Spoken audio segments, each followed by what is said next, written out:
الحمد لله الذي هدانا إلى الصراط المستقيم والصلاة والسلام على من اختص بالخلق العظيم أما بعد فأعوذ بالله من الشيطان اللعين الرجيم بسم الله الرحمن الرحيم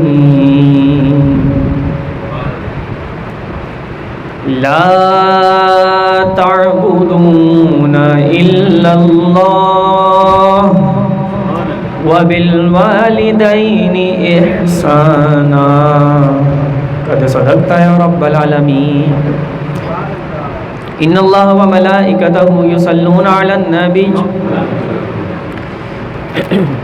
يا أيها الذين آمنوا صلوا عليه وسلموا تسليما اللهم صل على سيدنا وسندنا وحبيبنا وطبيبنا وطبيب قلوبنا وأجسادنا وأرواحنا وتسكين قلوبنا وتطهير صدورنا وقرة عيوننا وتدريك بيوتنا آلانا وأولانا ومولانا محمد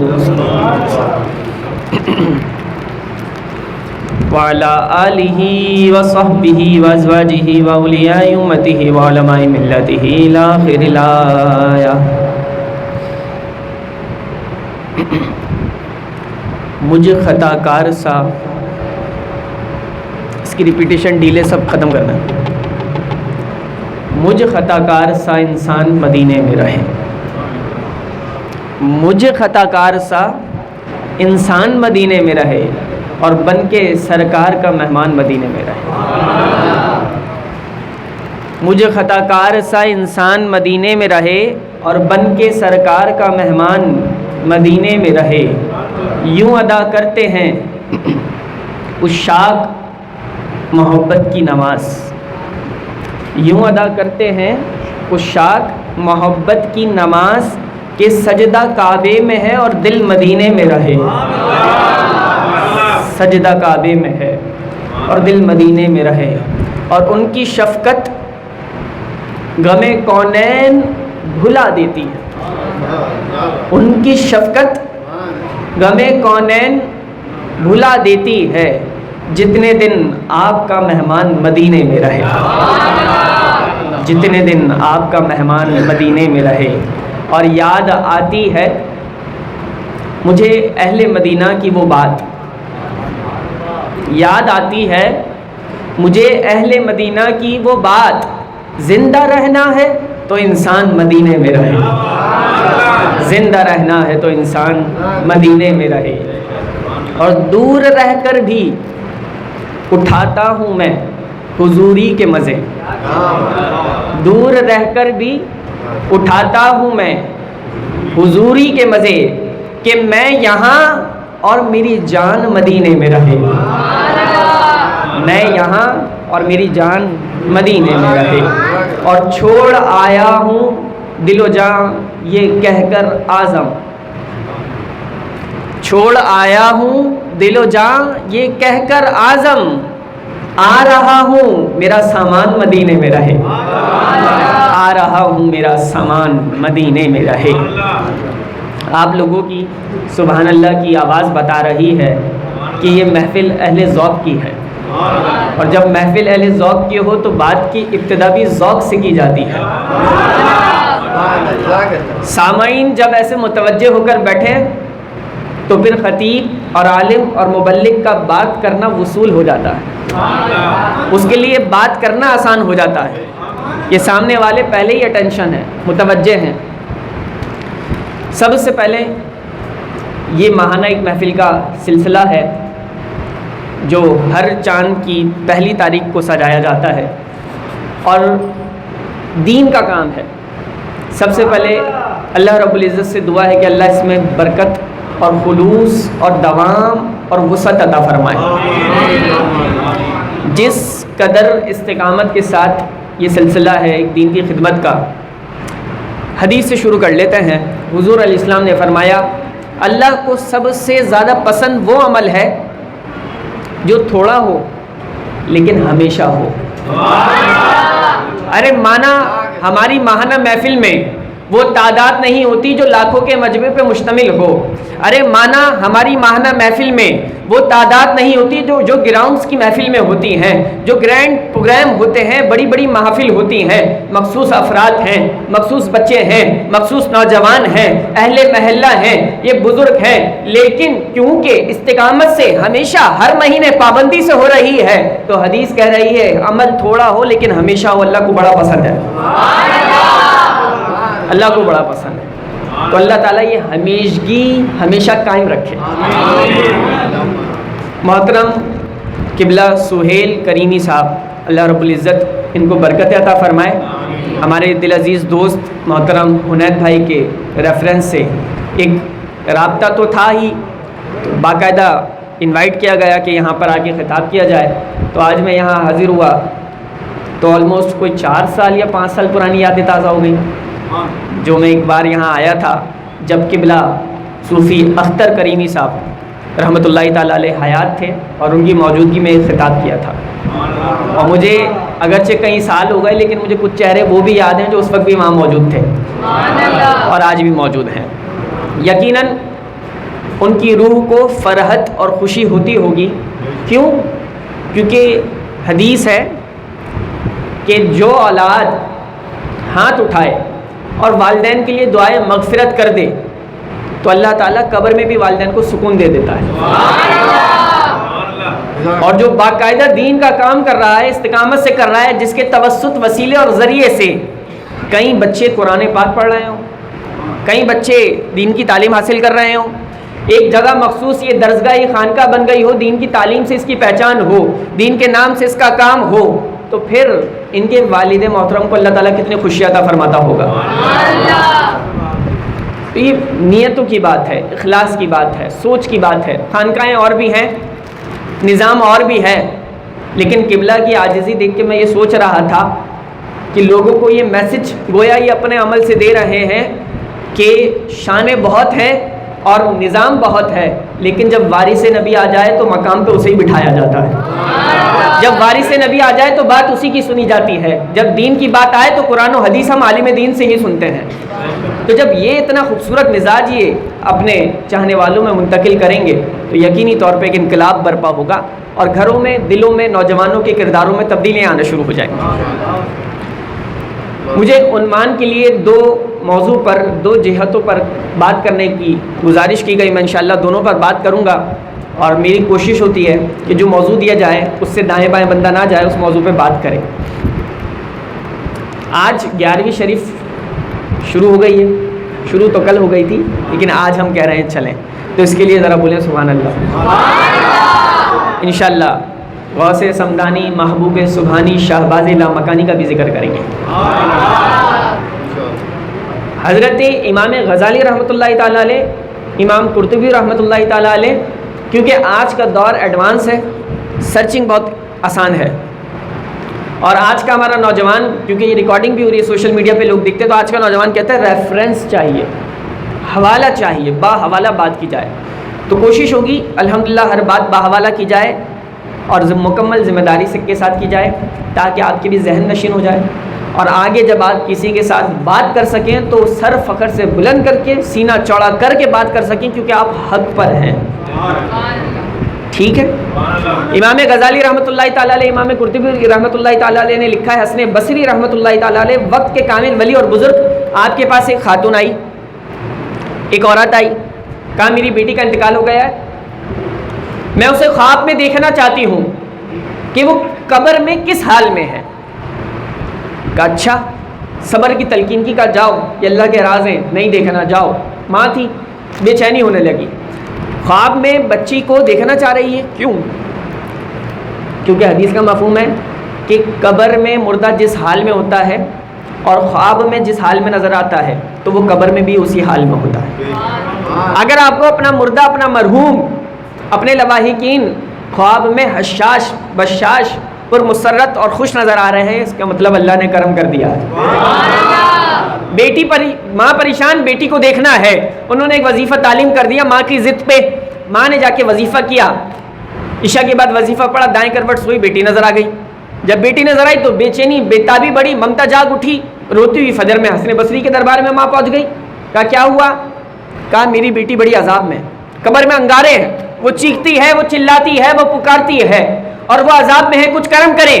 کہا میں نے تو تمہیں پہلے ہی کہا تھا، یہ تو اللہ کے رازوں میں سے راز ہے، اس میں ضد نہ کرو، اب صبر کی تلقین ہے، جاؤ اور دعا کرو۔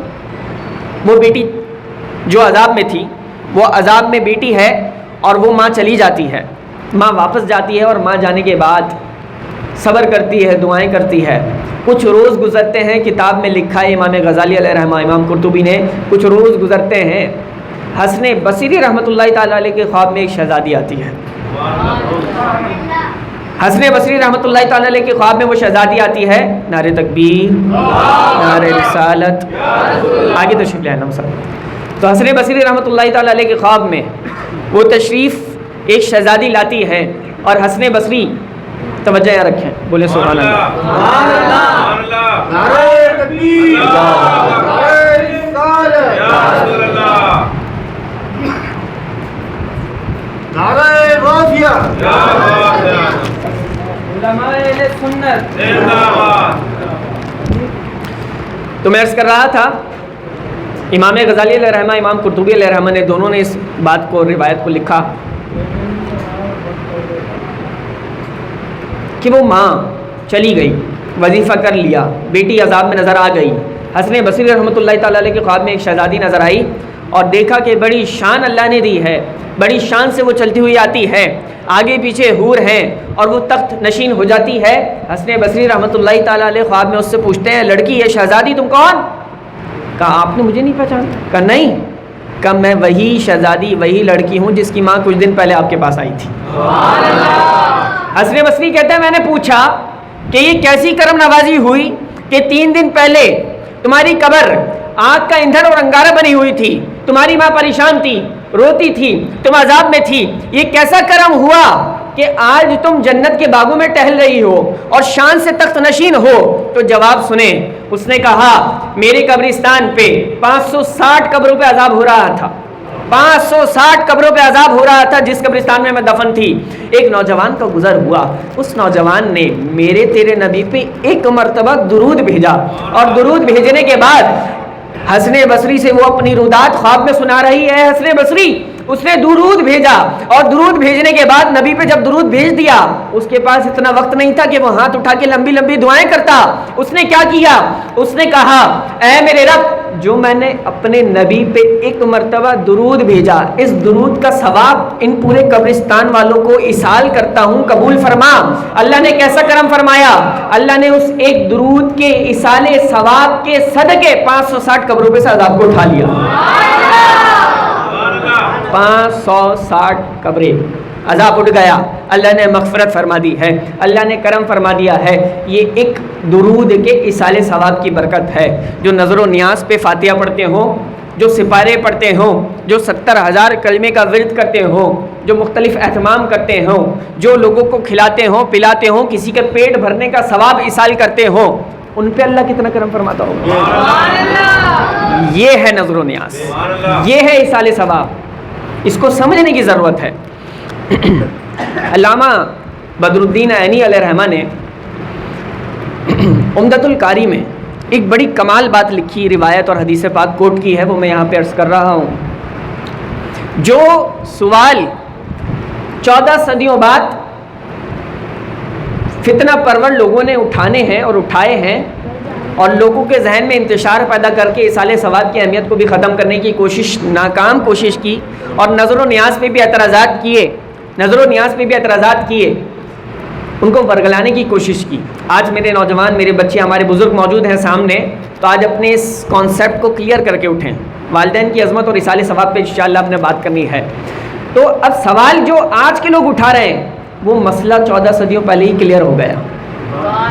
علامہ بدر الدین عینی، حوالہ دے رہا ہوں عمدۃ القاری میں، حدیث پاک نقل، ایک صحابی رسول نے عرض کی حضور صلی اللہ علیہ وسلم، ہم اپنے مردوں کو جو ایصال ثواب کرتے ہیں وہ پہنچتا بھی ہے؟ یہ اعتراض آج کیا جاتا ہے، ابھی بھائی ایصال کرتے ہو، پہنچتا ہے؟ یہ کیا اہتمام، یہ نظر و نیاز، یہ ایصال ثواب کہاں پہنچتا ہے؟ صحابی رسول نے مسئلہ حل کروایا، حضور کرم فرمائیں جو ہم ایصال ثواب کرتے ہیں اپنے مردوں کو، اپنے لواحقین کو، اپنے مرحومین کو، وہ پہنچتا بھی ہے. ہم جو ان کی طرف سے صدقہ کرتے ہیں وہ ان کو پہنچتا ہے. ہم ان کی طرف سے جو حج کرتے ہیں وہ ان کو پہنچتا ہے. حضور علیہ السلام نے فرمایا ہاں پہنچتا ہے، ہاں پہنچتا ہے. پھر جو آگے نبی علیہ السلام نے ایگزامپل ارشاد فرمائی نا، ویری اسپیشل اور یونیک ہے، بہت ہی کمال مثال دی ہے نبی علیہ السلام نے. آج میں یہاں موجود ہوں اور آپ یہاں موجود ہیں، ہم محفل کے بعد گھر پہ جاتے ہیں، ہمارے پیارے، ہمارے عزیز ہمیں کوئی گفٹ پیش کر دیتے ہیں.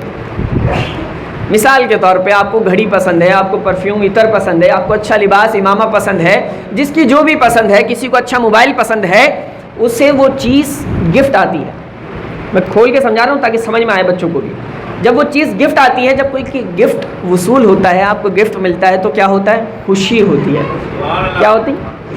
اندر سے خوشی پیدا ہوتی ہے نا، یار گفٹ آیا، یونیک ایکسپینسو گفٹ آیا ہے، اسپیشل میرے لیے خریدا کسی نے، اور سب سے بڑی بات فری میں آ رہا ہے تو زیادہ خوشی ہوتی ہے. گفٹ آیا. اب ایگزامپل سنیں.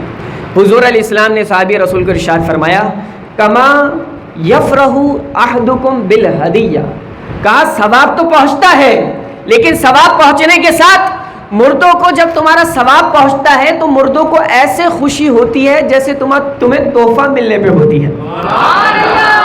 تمہیں کوئی تحفے دے، تحائف دے، gift they, expensive they, special they, unique they تو تم وصول کرتے ہو. تمہارے دل میں خوشی ہوتی ہے، تمہارے چہرے پہ مسکراہٹ ہوتی ہے، تمہارے لبوں پہ دعائیں ہوتی ہیں. یہ اتنی کرم نوازی کیوں؟ ارے گفٹ مل گیا ہے. ارے تمہاری خوشی کا یہ عالم ہے. نبی نے فرمایا مردوں کو خوشی ایسے ہوتی ہے جیسے انہیں تحفے مل گئے ہیں.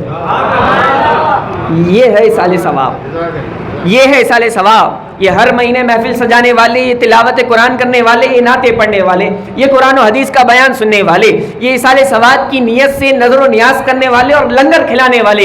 ذرا سوچیں جب اپنے والد محترم صوفی اختر صاحب کو ایصال ثواب کرتے ہوں گے انہیں کیسی خوشی ہوتی ہوگی؟ ان کی خوشی کا عالم کیا ہوگا؟ گفٹ نہیں، گفٹس، بہت سارے تحائف ان کو وصول ہو رہے ہیں. تو ایصال ثواب یہ ہے میرے بھائی. اچھا ایصال ثواب کی جس کی حقیقت کوئی تسلیم نہیں کر رہا نا، تو بھائی نہ کریں، ہم تو سمجھا سکتے ہیں، لیکن جب قبر میں جائے گا تو پھر ہاتھ مسلے گا. یار میں تو لوگوں کو سکھا کے آیا ہے ایصال ثواب نہیں کرنا، اب تو مجھے ہی کوئی کرنے والا نہیں، پیچھے چھوڑا میں نے، اب کیا کروں یار؟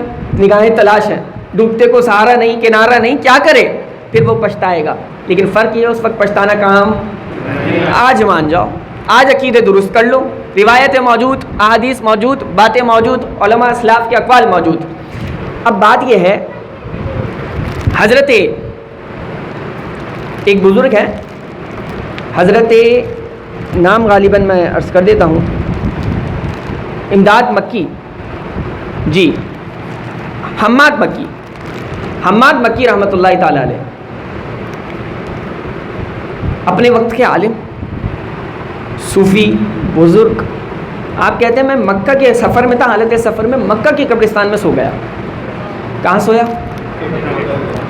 میں آپ کی تعریف کر چکا ہوں تو وہ تعریف آپ نے نبھانی بھی ہے. سبحان اللہ. کیونکہ مجھ سے تعریف کروانا کوئی آسان کام نہیں ہے. کہاں سو گئے؟ مکہ کے قبرستان میں حالت سفر میں. وہ کہہ رہے میں سو گیا، میں سویا. اب حدیث یاد رہے آپ کو، حالت خواب میں مردوں کو جیسے دیکھو گے وہ ویسے ہی ہوں گے. اب وہ کہتے ہیں میں سو گیا، حالت خواب میں ہوں، میں نے دیکھا کہ مکہ کے قبرستان سے سارے مردے باہر نکل کے ایک دوسرے سے مل رہے ہیں، کچھ لین دین کر رہے ہیں. میں نے ان سے کہا ذرا سنو تو صحیح، کیا قیامت برپا ہو گئی؟ کہا نہیں. کہا پھر یہ ہجوم کیسا، یہ ملنا جلنا کیسا، یہ چہروں پہ خوشی، یہ عجیب ایک منظر، سب قبروں سے نکل آئے. کہا 1 سال پہلے کسی نے 1 مرتبہ سورہ اخلاص قل هو اللہ احد پڑھ کے ہمیں ایصال ثواب کیا تھا. 1 سال سے ہم اس کا ثواب تقسیم کر رہے ہیں، ختم نہیں ہو رہا. ایصال ثواب 1 سورہ اخلاص. ارے یار گھنٹوں کی محفل، قرآن و حدیث، یہ بیان، یہ نعت، یہ ایصال ثواب، یہ شب و روز ایصال ثواب کرنا، یہ کوئی کام نہیں آئے گا. 1 سورہ اخلاص پورے سال ثواب تقسیم ہو رہا ہے، ختم نہیں ہو رہا. ہم تو ایسے عقیدے والے ہیں، ہم تو ایسی سوچ والے ہیں، ایسی تھنکنگ والے ہیں، یہ ہماری سوچ ہے۔ حضرت ابن عربی رحمۃ اللہ تعالیٰ علیہ فرماتے ہیں، میں ایک جگہ دعوت پہ گیا، اعلیٰ حضرت رحمۃ اللہ تعالیٰ علیہ نے اسے کوٹ کیا، میں ایک جگہ دعوت پر گیا اور دعوت پہ جانے کے بعد کہتے ہیں میں کھانا تناول کر رہا تھا، لوگ دسترخوان پہ موجود تھے، ایک نوجوان رو رہا تھا۔ کیا کر رہا تھا؟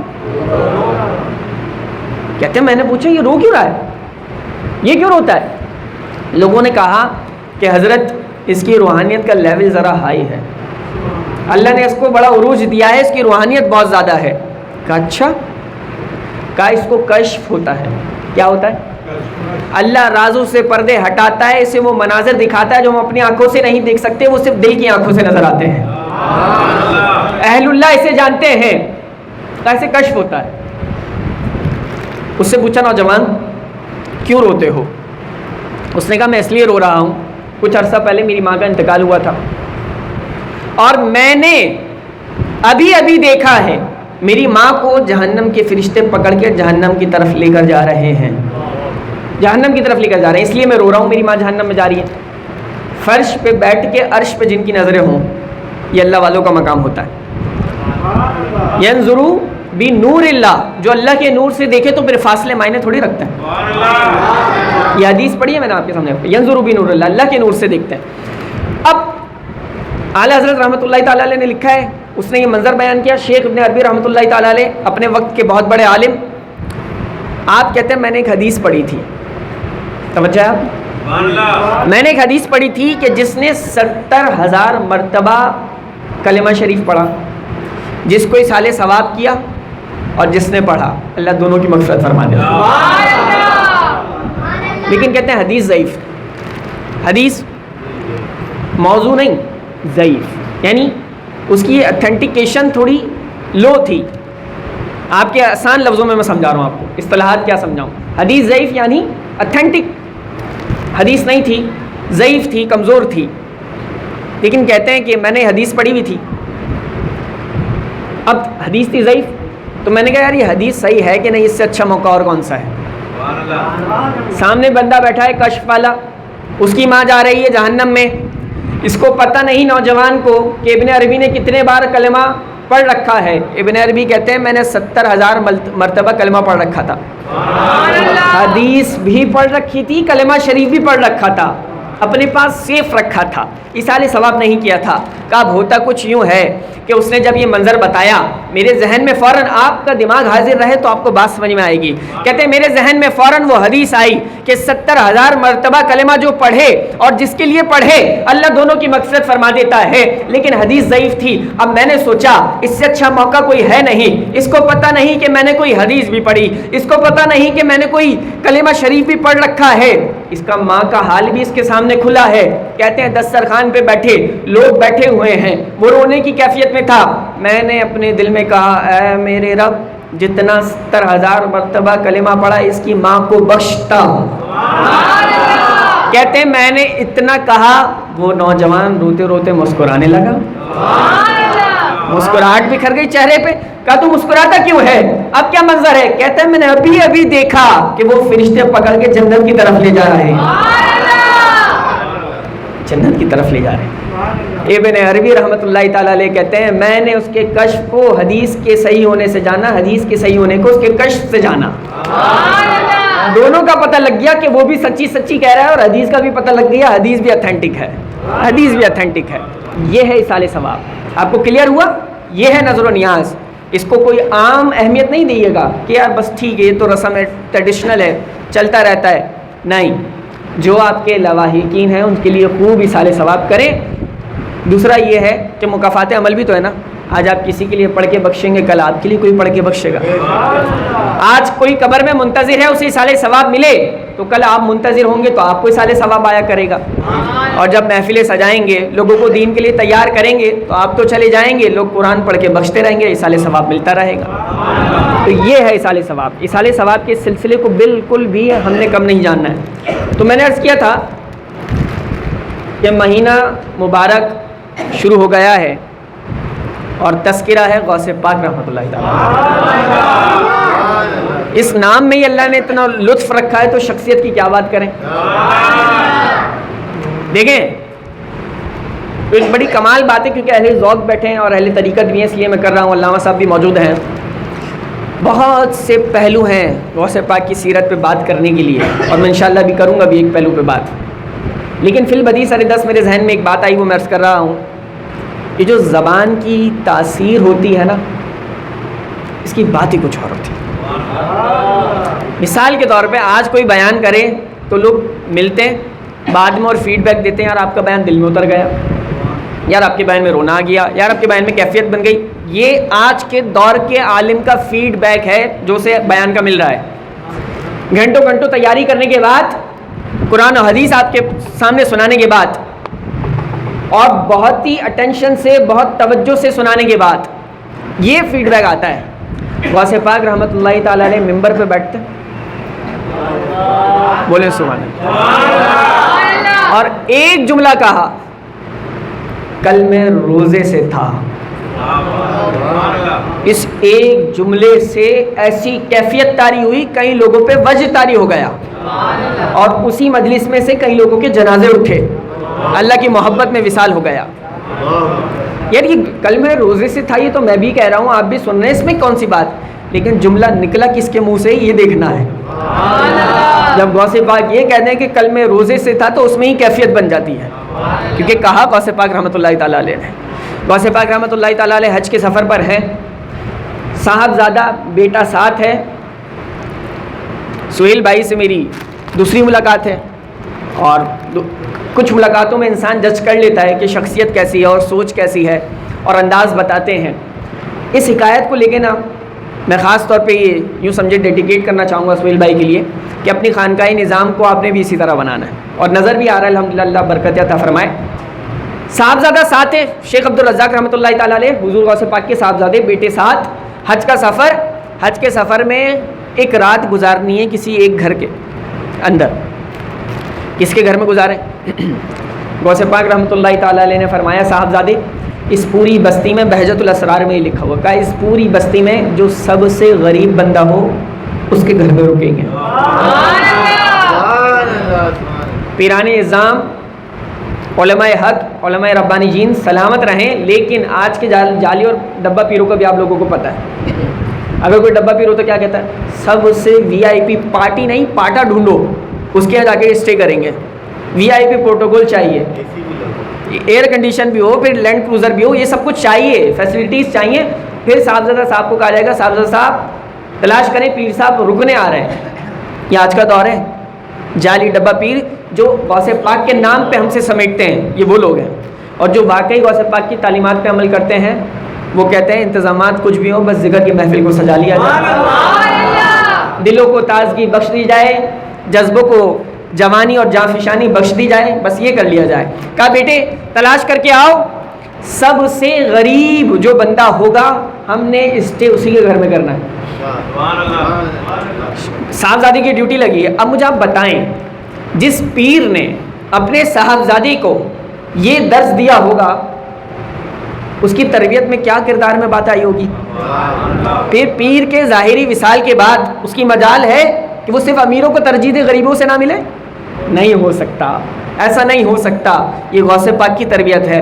آج کی پیروں کی بھی یہی تربیت ہونی چاہیے, اور ہمارے پیرانے نظام کی ہے بھی, یہ خانقاہ بھی ہے, کہ اپنے بچوں کو ایسا سکھائیں, ایسا بتائیں, علماء کی اہمیت کا بتائیں, غریبوں کی بھی اہمیت کا بتائیں, غریبوں کے سینے سے لگانے کی فضیلت بھی بتائیں.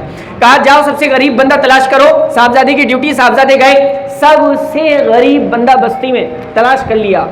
کہا بس ٹوٹی پوٹی جھوپڑی سی ہے, ایک باپ ہے اور چھوٹی سی اس کی بیٹی ہے. آ گئے.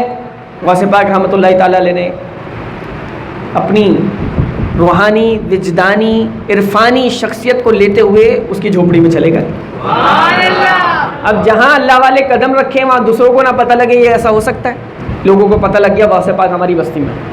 بڑے بڑے امیر کبیر لوگ, روسا, لینڈ کروزر والے, آج کے دور کی مثالیں دے رہا ہوں, بڑے بڑے لوگ آ گئے. غوث پاک کرم فرمائے, ہمارا عالی شان بنگلہ, ہمارا گھر, ہماری کوٹھی, ہماری حویلی, آپ کے شایان شان نہیں ہے جھوپڑی. غوث پاک نے فرمایا میں نے تو یہیں رکنا ہے رات بھر, تم کیا کرنا چاہتے ہو؟ کام آپ کو پھر تحفے پیش کرتے ہیں, اجازت ہے. تحفے پیش کرو. غوث پاک فرما رہے ہیں اجازت, تحفے پیش کرو. پوری رات اس اہل محلہ کے جتنے امیر لوگ تھے سب نے غوث پاک کی عقیدت میں تحفے پیش کیے. غوث پاک نے تحفے قبول کرتے کرتے کرتے اس کے صحن, غریب کے صحن میں ڈھیر لگا دیا. صبح ہوئی, غوث پاک نے فرمایا یہ سارا تحفوں کا ڈھیر میں نے تمہیں دیا, اور غوث پاک چلے گئے. شیخ عبد الرزاق رحمۃ اللہ تعالی علیہ غوث پاک کے صاحبزادے کہتے ہیں کہ 2 سال بعد میرا گزر اسی بستی سے ہوا تو میں نے پوچھا کہ اس بستی میں سب سے غریب شخص کون ہے؟ کہا اب بات وہ نہیں رہی, اس بستی میں جو 2 سال پہلے سب سے غریب شخص تھا وہ سب سے امیر ہو گیا ہے. اس سے جا کے ملاقات کی تو اس نے کہا یہ غوث پاک کا ہی کرم ہے, جو کچھ عطا کر کے گئے تھے سب سے امیر بنا کے چلے گئے. یہ ہے اہل اللہ کی تربیت, یہ ہے ہمارے اسلاف کا کردار. لو بھی تو غریبوں کو دو بھی, لو تو نوازو بھی, منع نہیں تو تما نہیں, تما نہیں تو پھر جمع بھی نہیں. کوئی دے تو منع نہیں کرو, تحفہ قبول کرنا سنت ہے, قبول کر لیا, اب جب کر لیا تو پھر تصوف پہ عمل کرو, جمع نہیں کرو. جب جمع نہیں کیا تو پھر اللہ کی راہ میں دو. اب نہیں ملا تو مڑ کے دیکھے بھی, کہا نہیں, تما بھی نہیں کرو, لالچ بھی نہیں کرو, بس اللہ کی رضا میں راضی رہو. یہ تصوف کے, کیونکہ خانقاہی نظام ہے اس لیے تصوف کے 3 بنیادی اصول میں نے آپ کو سمجھا دیے. منع نہیں, مل جائے تو قبول, تما نہیں, نہ ملے تو لالچ نہیں, اور مل جائے تو جمع نہیں. اللہ کی راہ میں دے دو, اللہ کے بندوں کو دے دو, اللہ کے بندوں کو نواز دو.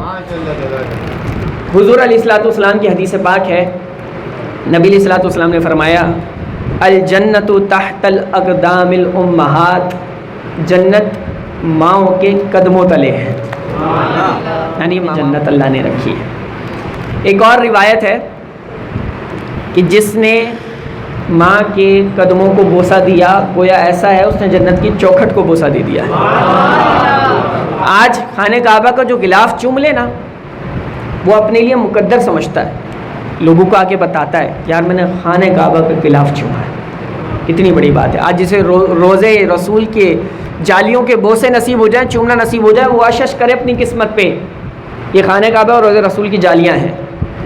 جنت کا ٹکڑا, جنت کے ٹکڑے کو چوما, جنت کی چوکھٹ کو چوما, ماں باپ کے قدموں کو چوما, ماں کے قدموں کو چوما. ارے ماں کے قدموں کو چومنا بہت دور کی بات ہے. اب میں کچھ ریئلٹیز پہ بات کروں گا, بہت دور کی بات ہے. جب کمپلینس آتی ہیں نا, نوجوانوں کے مسئلے آتے ہیں, تو پھر لگ پتہ جاتا ہے کہ ماں باپ کے ساتھ بیہیویئر کیسا ہے. ہم قدموں کو چومنے کی بات کر رہے ہیں, فضائل سنا رہے ہیں, یا سیدھے منہ بات کرنے کے لیے ماں باپ سے تیار نہیں آج کا نوجوان. سیدھے منہ, سارے سیدھے منہ سوشل میڈیا پہ آ کر ہو جاتے ہیں. اچھی مسکرا کے سیلفی بھی دے گا بندہ, جیسی موبائل رکھا مسکراہٹ بھی ختم. اب ماں باپ کے لیے منہ بنا کے بیٹھا ہوا ہے, منہ پھلا کے بیٹھا ہوا ہے. یہ گھر پہ نظام ہے اس کا, یہ گھر پہ کردار ہے. سوشل میڈیا والے دیکھ رہے ہیں یار کیا ماشاءاللہ ہسمکھ ہے نا, ملنسار, کتنا اچھا مسکراتا ہے. اب اس کی مسکراہٹ گھر پہ جا کے پوچھو کتنا مسکراتا ہے, پتہ لگا گھر والوں کے لیے تو مسکراتا ہی نہیں ہے, دنیا والوں کے لیے مسکرا رہا ہے. یہ کیسا سیلاب ہے, یہ کیسا طوفان ہے, یہ کیسا دریا ہے, یہ کیسی طغیانی ہے جو تمہارے پاس والے پیاسے ہیں اور تم دنیا کو سیراب کر رہے ہو. سب سے پہلا حق ہماری مسکراہٹ پہ ہمارے ماں باپ کا ہے. سب سے پہلا حق ہمارے مال پہ ہمارے ماں باپ کا ہے. سب سے پہلا حق ہماری جوانی پہ ہمارے ماں باپ کا ہے. سب سے پہلا حق ہماری صلاحیتوں پہ ہمارے ماں باپ کا. یہ ہے ماں باپ, ان کو ہم معمولی سمجھیں, ان کو ہم کچھ بھی نہ سمجھیں. اعلیٰ حضرت رحمۃ اللہ تعالیٰ علیہ نے کچھ باتیں کوٹ کی, میں وہ ورڈ ٹو ورڈ کوٹ کرنا چاہ رہا ہوں, یہاں پہ آپ کو سمجھانا چاہ رہا ہوں, سمجھیے گا. اعلیٰ حضرت رحمۃ اللہ تعالیٰ علیہ سے سوال ہوا ماں باپ کے نافرمان کے بارے میں. کس کے بارے میں؟ ماں باپ کو ناراض کرنے والے کے بارے میں, ماں باپ کے نافرمان کے بارے میں. آج کے وہ بچے, وہ نوجوان جو یہ کر چکے ہیں تو انہیں سوچنا چاہیے اب انہیں کرنا کیا ہے. اعلیٰ حضرت رحمۃ اللہ تعالیٰ علیہ فرماتے ہیں کہ جب تک ماں باپ ناراض ہوں گے ایسے شخص کا کوئی فرض قبول نہیں ہے. فرض نماز, کوئی نفل قبول نہیں ہے, اور کوئی بھی نیکی اصلاً قبول نہیں ہے. اتنا بڑا عذاب دنیا میں اس کے لیے. نمازیں پڑھ رہا ہے, ماں باپ بھی ناراض ہیں. صدقہ خیرات بھی کر رہا ہے, ماں باپ بھی ناراض ہیں. اعلیٰ حضرت فرمانے کچھ قبول نہیں ہے اگر ماں باپ ناراض ہیں. پھر فرمایا اس کے علاوہ اس کو دنیا میں جیتے جی اللہ آزمائش میں ڈالے گا, اس پہ بلائیں نازل ہوں گی, آفتیں آئیں گی, کیونکہ ماں باپ ناراض ہیں. اور دل دہلا دینے والا جملہ اعلیٰ حضرت نے فرمایا مرتے وقت اسے کلمہ طیبہ بھی نصیب نہیں ہوگا۔ یہ ماں باپ ناراض ہیں، ہم کہیں ماں باپ ناراض ہیں تو کیا مسئلہ ہے؟ کوئی مسئلہ نہیں ہے، ماں باپ ہی تو ہیں۔ کہ ماں باپ کی ناراضگی کوئی عام نہیں ہے۔ کلمہ نصیب نہ ہونا پوری زندگی کا اثاثہ ہی ایک مسلمان کا یہ ہوتا ہے، یار مرتے وقت اللہ کلمہ نصیب کر دے۔ اور جس کے ماں باپ ناراض ہیں تو اب وہ سوچے یار میں بس منا لوں گا، ابھی ایک ہفتہ ناراضگی رکھتا ہوں۔ جسے ایک سانس کا نہیں پتا وہ ایک ہفتہ ناراضگی کیسے رکھ سکتا ہے؟ ایک سانس کا بھی بھروسہ نہیں ہماری، تو ہم کیسے سوچیں ایک ہفتے بعد ماں باپ کو منائیں گے؟ آج اسی وقت ابھی اسی لمحے فوراً جا کے ماں باپ کو منا لیں، پھر پتہ لگے کہ ہاں یہ ہے ذکر کی محفل، یہ محفل میں بیٹھ کے آیا ہے، اپنے ماں باپ کو منا رہا ہے، اسے قدر ہے۔ امام جلال الدین سیوطی علیہ رحمہ نے شرح الصدور میں ایک واقعہ لکھا، وہ بڑا دردناک واقعہ ہے۔ کہتے ہیں کہ ایک شخص ایک قبرستان سے گزرا تو اس نے ایک منظر دیکھا، اور وہ منظر یہ تھا کہ قبر کھلتی ہے اور اس میں سے ایک شخص نکلتا ہے اور اس کا منہ گدھے جیسا، اور جیسے ہی وہ قبر سے نکلتا ہے تو وہ گدھے کی طرح آوازیں نکالتا ہے، گدھے کی طرح اس کی آوازیں، جیسے گدھا ڈھچو ڈھچو کرے ویسی اس کی آوازیں، لیکن ہے وہ انسان، آوازیں نکالتا ہے گدھے کی طرح، اور واپس قبر بند ہوتی ہے قبر کے اندر۔ کہتے ہیں جب یہ نوجوان نے یہ منظر دیکھا نا، وہ تو پریشان ہو گیا، یار یہ کون ہے جو اس عذاب میں ہے، کیسے پتہ لگے؟ کہا کسی نے کہا وہ جو بوڑھی عورت بیٹھی ہے وہ اس کی ماں ہے۔ وہ کون ہے؟ اس کی ماں ہے۔ اس نے کہا یار ماں سے بہتر کون جانتا ہوگا اس کو عذاب کیوں ہو رہا ہے؟ ماں سے پوچھا کیا عمل ہے اس کا؟ کہا نشہ کرتا تھا، شراب پیتا تھا، نشہ کرتا تھا، اور جب میں اسے سمجھاتی تھی ماں کو کہتا تھا کہ کیا گدھے کی طرح چلا رہی ہے، ماں کو کہہ رہا ہے، کہتی بس اس سے میرا دل بڑا ٹوٹتا تھا۔ وہ بوڑھی اماں کہہ رہی میرا دل بڑا ٹوٹتا تھا کہ میں سمجھاتی تھی اپنے بچے کو اور وہ کہتا تھا کیا گدھے کی طرح چلاتی ہے۔ آج قبر میں اس کا یہ عذاب ہے کہ اللہ نے اسے گدھا بنایا ہے اور اس کی قبر کھلتی ہے اور یہ باہر آتا ہے، گدھے کی طرح چلاتا ہے اور واپس اندر چلا جاتا ہے، اور قیامت تک اس کا عذاب جاری رہے گا۔ آج فکر کا لمحہ ہے ہمارے لیے، ہم نہ جانے ماں باپ کو غصے میں، تیش میں، اپنی جوانی کے نشے میں، اپنی کمائی کے نشے میں کیا کیا کہہ جاتے ہیں، بس جو منہ میں آتا ہے نہیں دیکھتے ہم کیا ہے۔ آج کا نوجوان بول دیتا ہے، کچھ بھی بول دے گا اٹھا کے ماں باپ کو۔ یہ آپ کا ایک جملہ آپ کے لیے قبر میں کیا عذاب کھڑا کر سکتا ہے آپ کو اندازہ نہیں ہے۔ جن کے ماں باپ حیات ہیں نا وہ قسمت والے ہیں، وہ ماں باپ نہیں ہیں، وہ ان کی جنت ہیں، انہیں حاصل کریں، ان کو منائیں۔ اور جن کے والدین یا ان میں سے کسی ایک کا انتقال ہو گیا، وصال ہو گیا، تو پھر ان کو خوب اثارے ثواب کریں، اور اگر ناراض سے تو قبر پہ جا کے ان سے معافی مانگیں۔ یہ دین کی تعلیمات ہیں، ہم اسے آسان لے لیتے ہیں بہت۔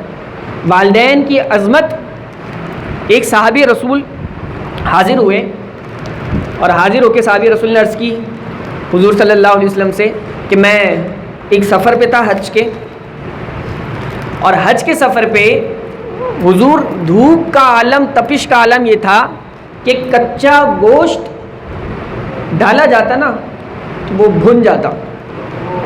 آپ گرمی کا اندازہ لگائیے گا، گرمی کا عالم یہ تھا کہ کچا بھنا ہوا کچا گوشت ڈالا جائے تو وہ بھن جائے، پک جائے، ایسی گرمی۔ صحابی رسول حاضر ہیں نبی علیہ السلام کے دربار میں اور اپنی رودات سنا رہے ہیں۔ صحابی رسول نے جب یہ بات کی حضور علیہ السلام نے فرمایا کہ آگے کہو کیا کہتے ہو؟ حضور میں اس سفر میں تھا، عالم یہ تھا گرمی کا، میری ماں بھی میرے ساتھ تھی۔ کہا پھر؟ کہ حضور میں نے اپنی ماں کو قدم نہیں رکھنے دیے، 6 میل تک اپنی کمر پہ لے کر چلا۔ سعادت مند تھے وہ صحابی رسول، بہت زیادہ سعادت مند تھے۔ آج تو یہ بھی کسی کو نصیب ہو جائے تو مقدر کی بات ہے کہ 6 میل دور تک ایئر کنڈیشن میں نہیں، اچھے خوبصورت بنے ہوئے روڈز پہ نہیں، شام کے ٹھنڈے وقت میں نہیں، کہ ایسا وقت، ایسی گرمی، کچا گوشت ڈالا جائے تو وہ بھن جائے، پک جائے۔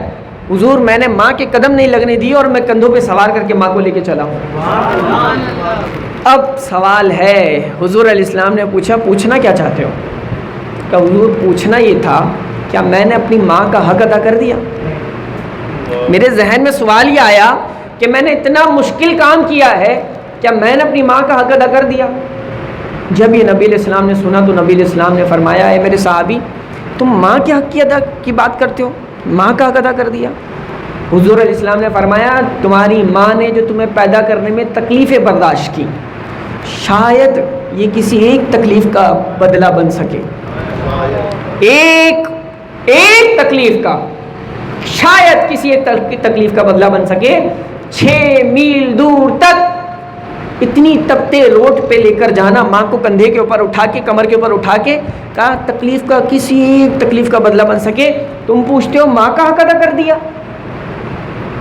ہم سمجھے ہم نے اپنی سیلری میں سے تھوڑے سے ماں باپ کے ہاتھ پہ پیسے کیا رکھ دیے، ہم نے ماں باپ کا حق ادا کر دیا۔ یہ آج کے نوجوان کی سائیکی ہے، اس کی نفسیات ہے، اس کی سوچ ہے، اس کا انداز ہے اور اس کا ایٹیٹیوڈ ہے۔ وہ سمجھتا ہے بس ماں باپ کی ذمہ داری پوری، 2 پیسے ہاتھ میں تھمائے، سائڈ میں کرو، اب یہ کیا حکم چلائیں گے، ہم ہی نے کما کے لا کے دیتے ہیں، اب چلنی تو گھر میں ہماری چاہیے، بڑے یہ ہیں نام کے صحیح، چلے گی ہماری، کیونکہ کماتے ہم ہیں، دیتے ہم ہیں۔ وہ بہت سعادت مند بچے ہوتے ہیں جو کما کے لا کر بھی دیتے ہیں، لیکن پھر بھی وہ ایک اشارہ بھی اگر کچھ اور ہو جائے نا ماں باپ کا، تو وہ اس اشارے پہ ہی چلتے ہیں، اپنی مرضی نہیں چلاتے، کیونکہ ماں باپ یہ ہیں تو بڑے بھی یہ ہیں۔ ماں باپ گھر کے کونے میں بھی بیٹھے ہوں، نہ کام کے ہوں، نہ کچھ کر سکیں، نہ آپ کے گھر کے کام کر سکیں، نہ آپ کو کھلا سکیں، نہ پلا سکیں، ان کی برکتوں سے اللہ بہت عطا کرتا ہے۔ کیوں؟ وہ کچھ بھی کریں، کسی بھی قابل ہوں، لیکن وہ اپنے بچوں کے لیے دعائیں کر سکتے ہیں اور بچوں کو دعائیں دیتے ہیں۔ جب دعائیں دیتے ہیں تو پھر کیا ہوتا ہے؟ فرمایا حدیث، دعاء الوالدین علی الولد لا یرد کما قال علیہ السلام، فرمایا والدین کی وہ دعا جو والدین اپنے بچوں کے لیے کریں نا، اللہ فوراً قبول کر لیتا ہے۔ تو پھر ان سے دعائیں نہ لیں تو کن سے لیں؟ ہم کن سے لیں؟ ہمارے سب سے پہلے پیر و مرشد ہماری ماں ہونی چاہیے۔ پیر کے ہاتھ چومتے ہیں، لیکن حدیث میں کیا آیا؟ ماں کے تو قدم چومو، ماں کی قدم بوسی بھی کرو، ماں کے ہاتھ بھی چومو۔ اچھا ہاتھ بھی چوم لیے، پیر بھی چوم لیے، اور کیا چوم سکتے ہیں؟ کیا ثواب ملے گا؟ تو کہا اور سنو، حدیث سنو، فرمایا کہ من قبل عینی امہ کان لہ سترا من النار، فرمایا جس نے اپنی ماں کے دونوں آنکھوں کے درمیان یہاں پیشانی پہ بوسہ دے دیا، پیار سے چوم لیا، یہ چومنا جہنم سے بچنے کا ذریعہ بن جائے گا۔ یہ ہے ماں، یہ ہے باپ، جس کی رضا میں اللہ کی رضا ہے۔ حضرت موسیٰ علیہ السلام نے عرض کی، اے میرے اللہ، میرا جنت میں پڑوسی کون ہے؟ کون ہے پڑوسی؟ کہا فلاں جگہ پہ جاؤ، ایک مارکیٹ میں، ایک بازار میں ایک قصاب بیٹھا ہوا ہے، کسائی۔ کون ہے؟ وہ تمہارا پڑوسی ہے۔ یہ کون پوچھ رہا تھا؟ حضرت موسیٰ علیہ السلام، کلیم اللہ، جلیل القدر نبی اللہ کے، ان کا جنت میں پڑوسی کون ہے؟ کسائی۔ میرے اللہ، کسائی میرا پڑوسی، کیا وجہ ہے؟ جاؤ دیکھو، وزٹ کرو، اجازت ہے، پتہ یہ ہے، چہرہ یہ ہے، گئے، اننون پرسن، اسے پتہ ہی نہیں ہے کون ہے۔ کہا مہمان بننا چاہتا ہوں، بناؤ گے؟ ویلکم ہے، آ جائے میرے مہمان بنے، مہمان بن گئے۔ مہمان بننے کے بعد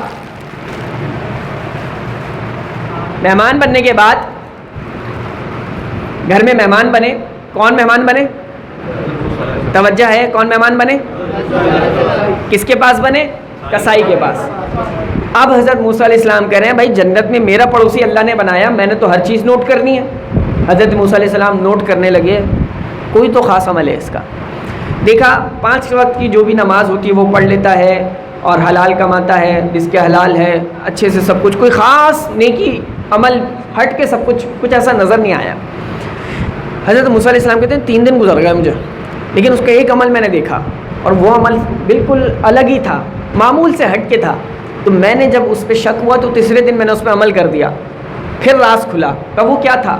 کہا وہ یہ تھا، جب وہ کھانا کھانے بیٹھتا، دسترخوان سجاتا، تو ایک بڑا سا ٹوکرا تھا، 1 لقمہ خود کھاتا ہے، 2 لقمے ٹوکرے میں ڈالتا ہے، 1 لقمہ خود کھاتا ہے، 2 لقمے ٹوکرے میں ڈال دیتا ہے۔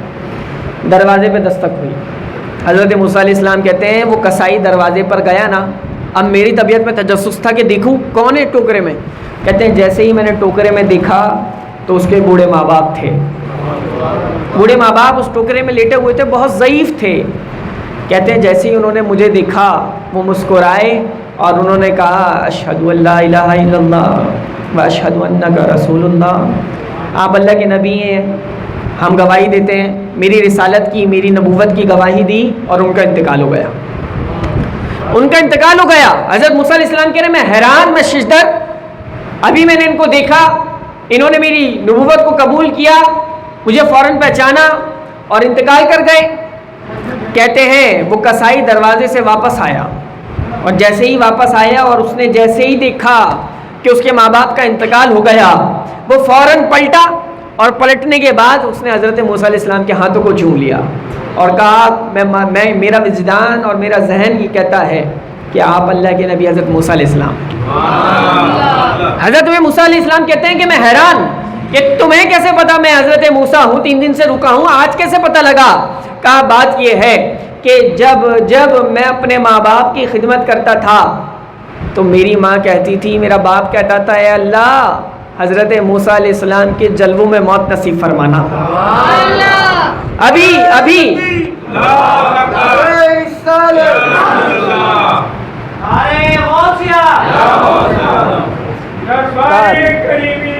جاری ہے، کہا ابھی ان کا وصال ہوا ہے، انتقال ہوا ہے، اور موجود آپ ہی ہیں، میں سمجھ گیا ہوں آپ اللہ کے نبی حضرت موسیٰ ہیں، آپ کے جلووں میں انہیں موت نصیب ہوئی ہے۔ کہا اور بھی کوئی بات ہے تو بتاؤ۔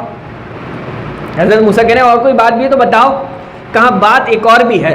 کہا کیا؟ حضرت موسیٰ علیہ السلام کہہ رہے ہیں بتاؤ کیا بات ہے؟ اس نے کہا ایک اور بات بھی ہے۔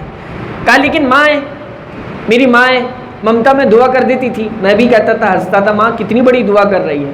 کہا کیا دعا کرتی تھی بتاؤ؟ کہا وہ دعا یہ کرتی تھی، 2 دعائیں تھیں، اے اللہ موسیٰ علیہ السلام کے جلووں میں موت نصیب فرمانا، یہ تو پوری ہو گئی۔ کہا دوسری دعا کیا تھی؟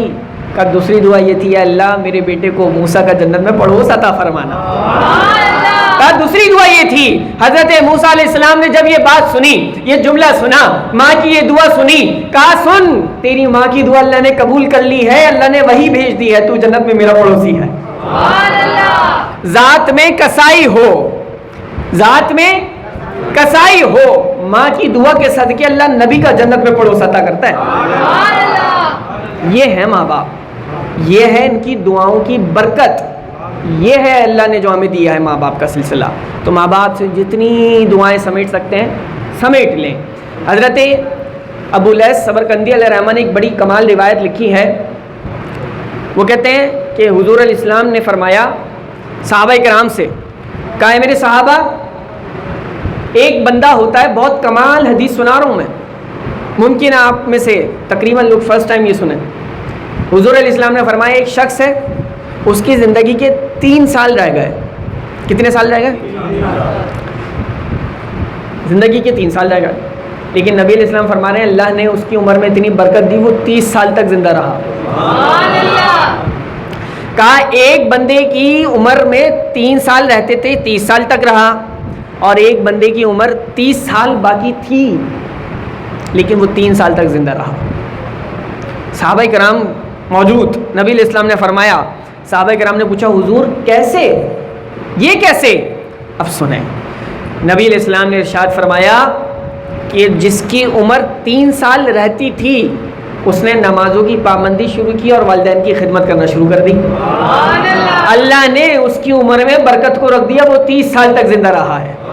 اور جس کی عمر ابھی 30 سال باقی تھی اس نے نمازوں کو بھی چھوڑا اور والدین کو بھی جھڑکا اور ناراض کیا، جھنجھوڑا اور والدین کو ٹھکرایا، تو کہا پھر ہوا کیا ہے؟ کہا والدین کی نافرمانی کی وجہ سے اس کی عمر سے برکت اٹھ گئی، اب وہ صرف 3 سال زندہ رہا ہے۔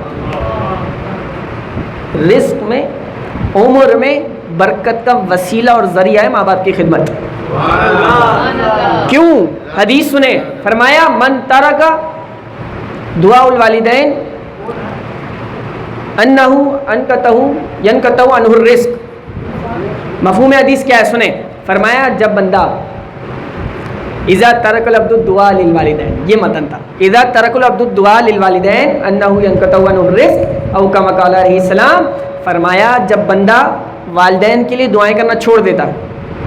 آج بندہ پریشان ہے، نوجوان بہت پریشان ہے، بے روزگاری ہے، ٹینشن ہے، ڈپریشن ہے، انزائٹی ہے، پتہ نہیں کون کون سی بیماریوں میں مبتلا ہے اس جوانی کے عالم میں، مسئلے اس کے حل نہیں ہو رہے، جاب اس کی نہیں لگ رہی، رزق میں اس کے برکت نہیں ہے، کاروبار اس کا نہیں چل رہا. سنیں، فرمایا جب بندہ اپنے والدین کے لیے دعائیں کرنا چھوڑ دیتا ہے اللہ تعالیٰ اس کے رزق میں سے برکت کو اٹھا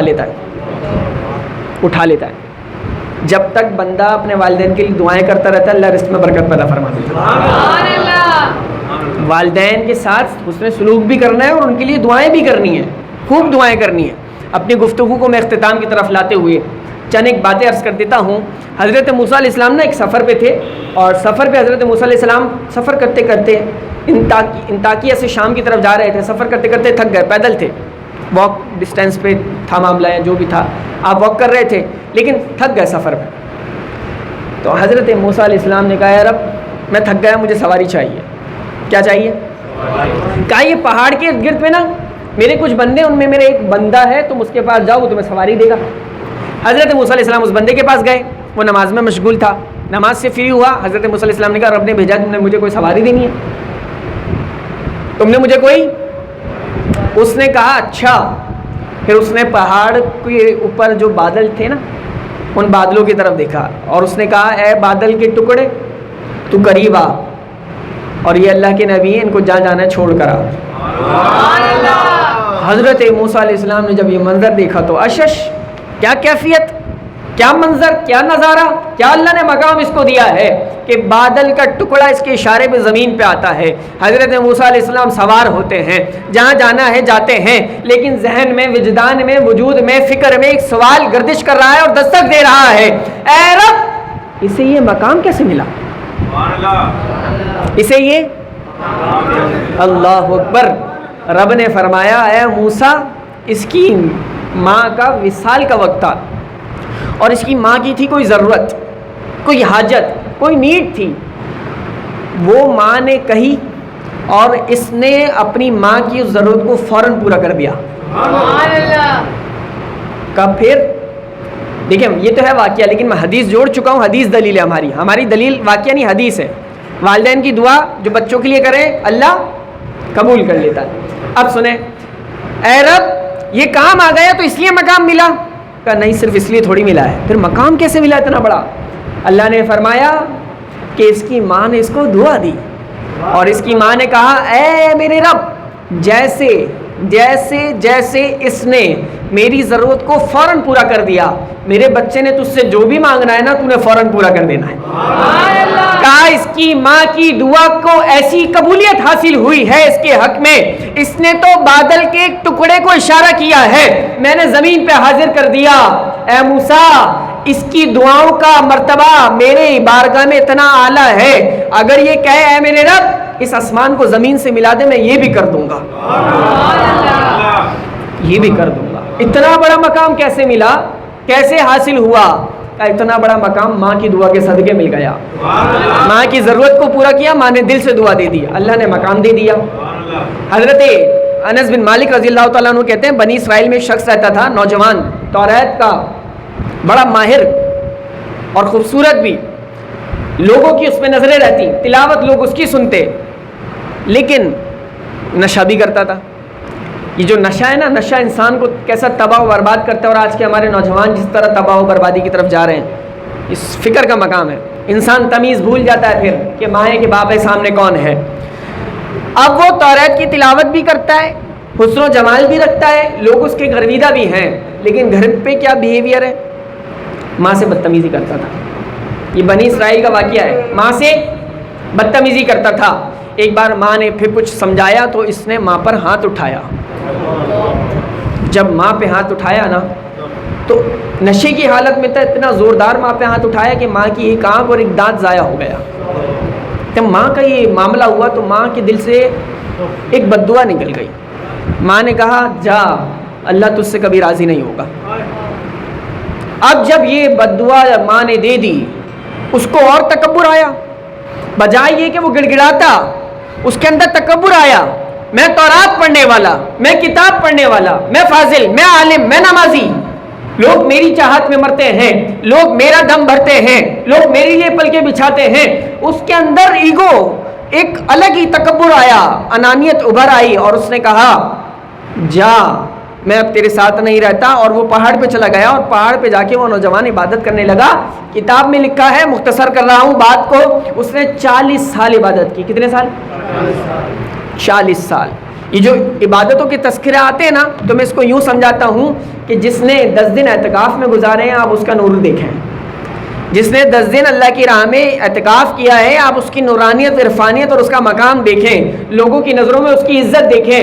اس نے 40 سال تک پہاڑ پہ اللہ کی عبادت کی، دعا کی ہے میرے اللہ میں تو مجھ سے راضی ہے. اللہ نے فرمایا جب تک تیری ماں تجھ سے راضی نہیں میں بھی تجھ سے راضی نہیں. 40 سال عبادت کی، بڈھا ہو گیا، ہڈیوں سے گوشت جا لگا، اور اللہ نے فرمایا میں راضی. 40 سال کی عبادت رہے گا، میں راضی نہیں. اس نے کہا یار ماں راضی نہیں تو رب راضی نہیں. میں نے 40 سال پہاڑ پہ ضائع کر دیے. واپس اترا، جب ماں کی طرف آیا تو ماں بھی بہت بوڑھی ہو چکی تھی، بہت بوڑھی. ماں کو اپنا آپ یاد دلانے کے بعد اس نے کہا اے ماں تو راضی ہے؟ کچھ زخم ایسے ہوتے ہیں زندگیاں لگ جاتی ہیں، بھرتے نہیں. لوگ سمجھتے ہیں بھر جاتے ہیں، نہیں بھرتے.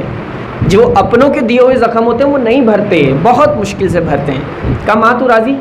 ماں کے زخم تازہ ہو گئے. ماں نے کہا جا، میں تجھ سے راضی نہیں ہوں، میں تجھ سے. ماں کو غصہ آ گیا، وہ وقت یاد آ گیا جب اس نے ہاتھ اٹھایا تھا. ماں نے کہا میں تجھ سے راضی نہیں ہوں.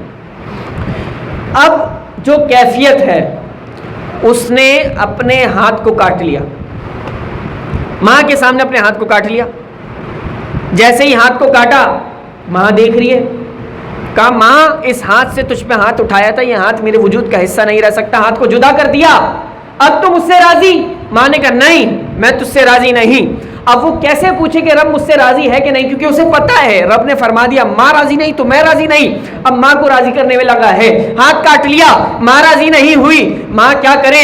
دوستوں کو جمع کیا، لکڑیاں جلائیں اور کہا دوزخ کی آگ میں جلوں گا، اس سے بہتر ہے اسی آگ میں کود جاؤں. آگ میں جیسے ہی کودتا ہے دوست آ کے ماں کو بتاتے ہیں آپ کے بیٹے نے اسی دنیا میں آگ لگائی ہے اور اس میں جل رہا ہے اور کود گیا ہے. جب ماں نے یہ سنا تو جو اب تک کہہ رہی تھی میں راضی نہیں ہوں، اس ماں نے کہا اے میرے بیٹے میری آنکھوں کی ٹھنڈک. یہ ہے ممتا، یہ ہے ماں. ماں نے کہا اے میرے بیٹے، اے میری آنکھوں کی ٹھنڈک، میں تجھ سے راضی، جا اللہ بھی تجھ سے راضی ہو جائے. جیسے ہی یہ جملہ کہا وہ آگ میں کود چکا تھا. یہ اتنا سا فاصلہ اور اتنا سا وقت تھا، رب نے حکم فرمایا جبریل امین تشریف لے آئے. جبریل امین تشریف لائے، انہوں نے ایک پر اس کے ہاتھ پہ مارا، نورانی پر ہاتھ پہ لگنے کی دیر تھی، اس کا ہاتھ ٹھیک ہو گیا، آگ بھی بجھ گئی. کا دوسرا ہاتھ ماں کی آنکھ پہ اور ماں کے دانت پہ پھیرا، نورانی ہاتھ جبریل امین کا لگا، وہ بھی ٹھیک ہو گئی، وہ بھی ٹھیک ہو گئی. سبق کیا ہے؟ ماں باپ کی رضا بہت اہمیت کے حامل ہے. اتنی قرآن و حدیث کی باتیں، اتنی ولولہ خیز باتیں ایمان افروز اور اصلاحی انداز میں اگر میں آپ کے سامنے بیٹھ کے کر رہا ہوں اس عمر میں تو یہ کوئی خاص کمال نہیں ہے، یہ میری ماں باپ کی دعا کا صدقہ. یہ میرے دوست احباب میرے ساتھ جو جڑے رہتے ہیں، میرے ساتھ محفلوں میں جاتے ہیں، یہ بچپن کا ان کا مجھ سے ساتھ ہے، یہ جانتے ہیں میری روٹین. اور میں آپ کو بھی بتا دیتا ہوں، برکت کی نیت سے بتا رہا ہوں. میں جب بھی بیان کرنے جاتا ہوں تو میری کوشش ہوتی ہے کہ میں حدیث میں عمل کروں، ماں کے ماتھے کو چومتا ہوں، ان سے دعا لیتا ہوں، وہ دعا بھی دیتی ہیں اور ساتھ میں نظر بھی اتار لیتی ہیں.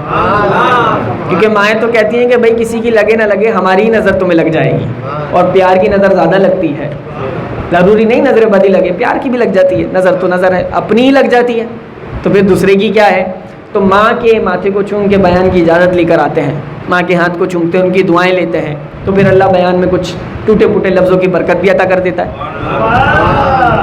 تو یہ بات ہے، اگر کچھ مقام پانا ہے تو والدین کی دعاؤں کو سمیٹنا ہے. یہ ہے آج کے اس محفل کا خلاصہ، درس اور سبق. اور آخری بات، ایصال ثواب کرنا ہے لیکن اپنے لیے ایسا ماحول بنا کے جائیں جب آپ کی آنکھیں بند ہوں تو پیچھے سے لوگ ایصال ثواب کر رہے ہوں. پھر آپ کو پتہ لگے گا قبر میں کہ یاری سچی کس کی تھی. اس کی یاری سچی تھی کہ جس کے ساتھ 4 گھنٹے ہوٹل پہ گپے ہانکے، یا اس کی یاری سچی تھی جو 1 گھنٹے پکڑ کے محفل میں لے آیا تھا. یہ قبر میں پتہ لگے گا کس کی یاری سچی تھی. کہ وہ ہوٹل پہ بیٹھنے والے پھر اسی طرح روٹین میں 2 مہینے بعد ہوٹل پہ بیٹھ کے گپے ہانک رہے ہوں گے اور وہ بڑی پلاننگ چل رہی ہوگی, آپ کا ذکر بھی نہیں آئے گا, اور یہاں پہ جو مصلی پہ بیٹھا ہوگا وہ آپ کو اصالے ثواب کر رہا ہوگا, قبر میں بھی ثواب پہنچ رہا ہوگا. تو دوستیاں ایسی بنائیں. اللہ رب العزت ہم سب کو عمل کرنے کی توفیق عطا فرمائے. جو کوئی کمی رہ گئی اپنی رحمت کے کاملہ کے صدقے پورا فرمائے. بالخصوص فلسطین اور غزہ کے مسلمانوں کے لیے دعا گو رہیں, ان کے لیے خوب دعائیں کریں. جو حالات چل رہے ہیں عالمی سطح پہ, اللہ تعالیٰ ان کی غیبی مدد فرمائے, ان کے لیے وسائل پیدا فرمائے, آسانیاں فرمائے. وآخر دعوانا الحمدللہ رب العالمین.